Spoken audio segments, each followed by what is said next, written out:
afternoon, lovelies. Welcome to or welcome back to Maverick Baking, and welcome to or welcome back to another chocolate review. But if you're new to the channel, first of all, my name is Kelly. Thank you so much for clicking on this little video here. Here on the channel, we conduct food reviews. We also take part in food challenges. I share new recipes with you guys at least once a month and lots of other lovely edible stuff. So you can find me here if you'd like to subscribe, and you can even support the channel on Patreon. Link is always in the description box below if you'd like. But back to the chocolate. If the title and thumbnail hadn't given you a large clue, we are going to be talking about German brand Ritter Sport.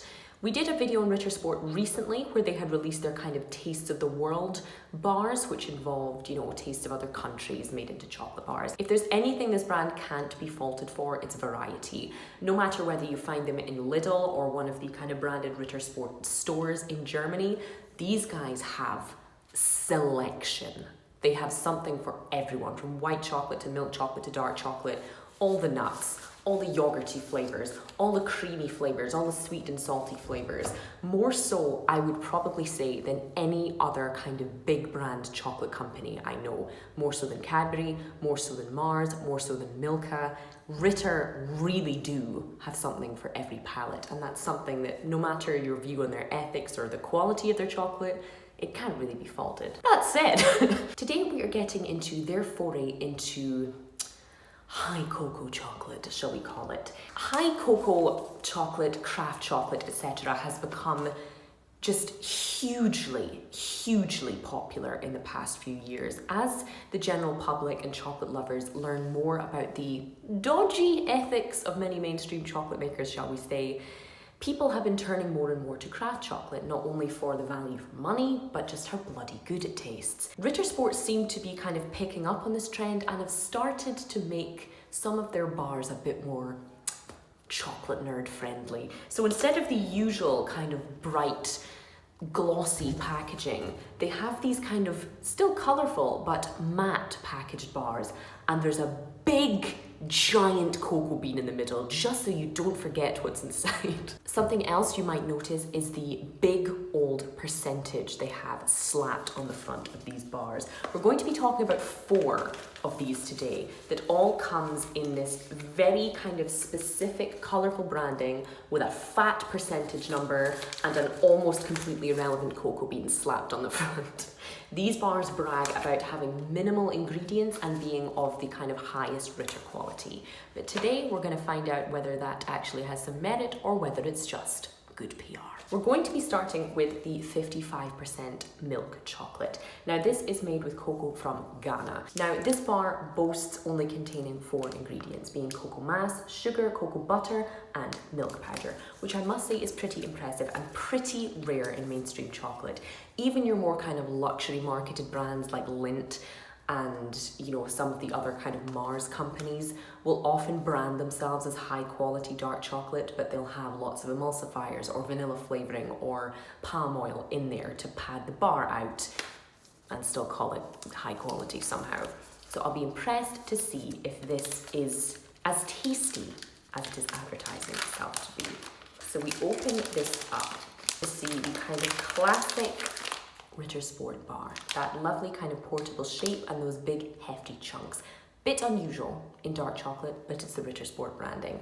I won't be kind of able to give the bars a fair snap test today, as it is 25 degrees here in Italy, so I can't fault them on that.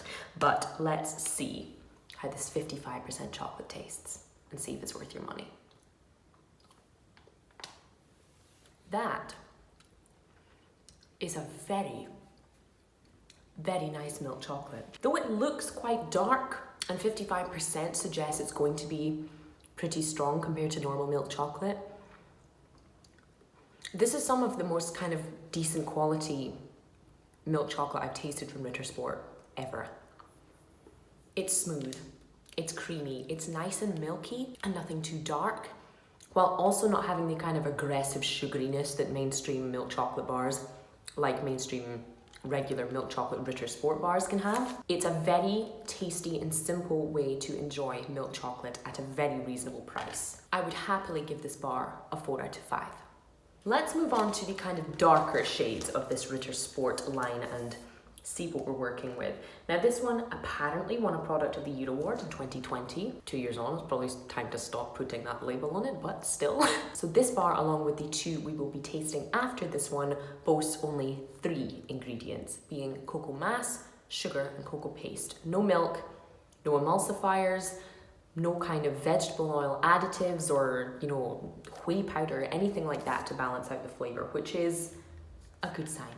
And ultimately, it's really the bar the dark chocolate should always meet. But let's see if this Nicaraguan 61% cocoa Ritter Sport bar is worth your money. You can see this one is significantly kind of darker than the previous bar and smells significantly more chocolatey. We may have been off to a false start with that first bar because this is not good. It's quite impressive for this to be made of 60% cocoa mass and to taste of almost nothing. Texture is poor, very poor. In warm weather like this, it should melt incredibly easy. There should be no resistance. There should be no need for you to feel like you need to bite and chew the chocolate and swallow it in chunks. It should melt easily. This does not melt easily. This has a terrible texture. It's chalky. When it does melt, it almost feels like liquid and it tastes of almost nothing. It tastes so flat. It's unbelievable. Now, that might not make sense because this is a dark chocolate bar. It's literally cocoa and sugar, that's it. But it tastes of nothing. In the same way that cheap cocoa powder tastes, there's no aftertaste. It doesn't coat your mouth beautifully like chocolate should. It doesn't leave any kind of, you know, it doesn't need to leave notes of horses running through the fields. But if there was a little bit of a hint of, you know, some nuttiness, some fruitiness, anythingness, it would be preferable. And it is an astonishingly bad contrast compared to the first bar. This won an award. So unless my taste buds are severely defective in this particular 2-minute period, they should take the sticker off. 2020 was a long time ago. And this is a 1 out of 5. That aside, shall we move swiftly on to the 74%. And this one again contains only 3 ingredients, the cocoa mass, the sugar, and the cocoa butter. But this time, we're tasting cocoa from Peru. Been to Peru, lovely place. Hopefully, this bar will do such a beautiful country some justice. Let's see if this one's any better. Much, much better. Not that the bar was very high to begin with. This is how the previous bar should have tasted. This one has significantly less sugar than the bar before, and yet is so much more pleasant to eat, to the point that my mouth is watering just because I can still smell this one. It's a particularly fruity dark chocolate, meaning it kind of sings on the back of your tongue on both of those sides, the same way that the first sip of a glass of red wine or some very strong coffee does. But it actually tastes like dark chocolate, and a pleasant one. It doesn't taste too bitter, it doesn't taste overly burnt, and it also, thankfully, doesn't taste as flat as its predecessor. I think the shape of the Ritter Sport bar doesn't lend perfectly well to being able to appreciate, you know, the complexities in a chocolate like this, because it is very chunky. Great for milk chocolate when you want to scoff the whole thing, but a bit more kind of effort with something like this. That said, texture's nice and smooth, flavor is definitely good. I'll give that one a 4 out of 5. Moving on from Peru, we are moving back to Ghana. Now, we had some delicious chocolate from the previous Ghanaian bar, but it was 55%. This one is 81%. Again, containing only cocoa paste, sugar, and cocoa mass. This has hardly any sugar per 100 grams and should hopefully deliver the most, she hoped, well-rounded and kind of intense chocolate experience so far. The 74% was nothing too much, nothing too crazy, even after having tasted some milkier flavors before it. So I'm hoping that this 81% will be a pleasant little taste test and not an assault to the mouth. But let's see if this 81% chocolate is worth your money. Interestingly, this seems to kind of be almost like a combination of the previous 2 bars, in that it's bold, a bit of fruitiness, but it's also somehow really flat. if that makes any sense. The texture is smooth, just like the previous bar. This one is nice and smooth, it melts nicely, and you have a nice kind of rich aftertaste and it coats your mouth as you're eating it. That said, for being such a strong cocoa percentage, the flavor is very eh. There's a little bit of the fruitiness that the previous bar had, and there's that extra bitterness from cocoa that doesn't taste like it's been treated particularly well, but it doesn't really smack. You know, the previous bar smacked. It tasted like a fruity chocolate bar. The milk chocolate bar smacked. It made me want to eat the whole thing. This, I'm fine after two. It's intense, certainly, but not intense in a way that you want to try any more. In the same way that you can taste whiskey and kind of be done, you know?